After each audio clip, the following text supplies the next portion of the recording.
ನಮಸ್ಕಾರ ಎಲ್ಲರಿಗೂ. ಮೊದಲನೇದಾಗಿ ನಾಗು9 ಭಕ್ತಿ ಸಮಾಚಾರ ಚಾನೆಲ್ಗೆ ಸ್ವಾಗತ. ಇವತ್ತಿನ ಸಂಚಿಕೆಯಲ್ಲಿ ಮನಿ ಮೋಟಿವೇಶನ್ ವಿಷಯದಲ್ಲಿ ಈ ಒಂದು ಸಣ್ಣ ಟಿಪ್ ನಿಮ್ಮೊಂದಿಗೆ ಹೇಳ್ತಾ ಇದ್ದೀನಿ. ಅದೇನಪ್ಪಾ ಅಂದ್ರೆ ಗುರುವಾರ ತಗೋಬೇಕಾಗಿರೋ ನಿಯಮಗಳಲ್ಲಿ ಇದೊಂದು. ಇವತ್ತಿನ ದಿವಸ ವಿಷ್ಣು ಮೂರ್ತಿನ ಆರಾಧನೆ ಮಾಡೋದ್ರಿಂದ, ಪೂಜೆ ಮಾಡೋದು ಅಥವಾ ಸಹಸ್ರನಾಮಗಳು ಹೇಳ್ಕೊಳ್ಳೋದ್ರಿಂದ, ಭಜನೆ ಇತ್ಯಾದಿ ಪೂಜಾ ರೀತಿನ ವ್ಯಕ್ತಪಡಿಸೋದ್ರಿಂದ ಇವತ್ತಿನ ದಿವಸ ನಿಮ್ಮ ಪ್ರಾಬ್ಲಮ್ಸ್ ಏನಿದೆಯೋ ಅದು ಬೇಗ ಕಡಿಮೆ ಆಗುತ್ತೆ. ಜೊತೆಗೆ ಅದೃಷ್ಟ ಅನ್ನೋದನ್ನ ತಂದ್ಕೊಡುತ್ತೆ. ಜೊತೆಗೆ ನಿಮ್ಮ ಹಣಕಾಸಿನ ವ್ಯವಹಾರ ಅನ್ನೋದು ವೃದ್ಧಿ ಆಗುತ್ತೆ, ಸಂಪತ್ತು ಅನ್ನೋದು ವೃದ್ಧಿ ಆಗುತ್ತೆ. ಖಂಡಿತ ಗ್ರೋತ್ ಅನ್ನೋದು ಕಾಣ್ತೀರಾ.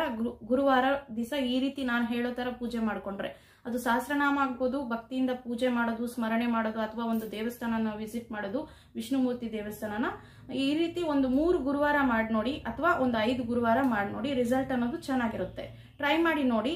ಮತ್ತೊಂದು ಈ ತರ ಒಂದು ವಿಡಿಯೋಸ್ ನೋಡೋದಕ್ಕೆ ನಮ್ಮ ಚಾನಲ್ನ ಸಬ್ಸ್ಕ್ರೈಬ್ ಮಾಡ್ಕೊಳ್ಳಿ.